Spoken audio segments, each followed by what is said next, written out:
Hello viewers, আমাদের মধ্যে অনেকেই আছেন যে ইংরেজিতে দুর্বল বা ইংরেজি কম বুঝে।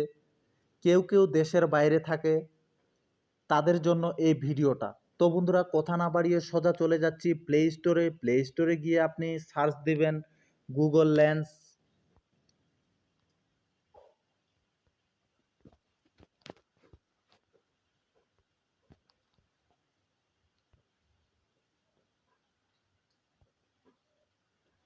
গুগল লেন্স দেখুন বন্ধুরা, আমার অ্যাপটি চলে আসলো, আপনার মোবাইলেও আসবে এইভাবেই।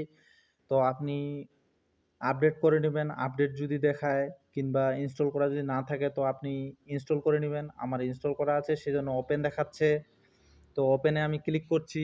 ওপেনে ক্লিক করার পর দেখুন এখানে ট্রান্সলেট ট্রান্সলেট অপশনে চলে আসবেন। আসার পর এখানে দেখুন যে আপনি ইংলিশ থেকে বাংলা করবেন, তো ইংলিশ সিলেক্ট করে নেবেন। সিলেক্ট করার পর এদিকে বাংলা করে নেবেন। বাংলা করার পর দেখুন এই ধরনের সব কিছু কিন্তু বাংলা হয়ে গেল। এখন যদি মনে করেন যে বাংলা হলো আর অন্য কোনো ভাষা হবে কি না, না বন্ধুরা, আপনি যে দেশেই থাকবেন সেই ভাষাই হবে। তো বন্ধুরা, ভিডিও ভালো লাগলে সাবস্ক্রাইব করে আমার সঙ্গে যুক্ত থাকুন নতুন ভিডিও পাওয়ার জন্য। তো বন্ধুরা, ভালো থাকুন, সুস্থ থাকুন।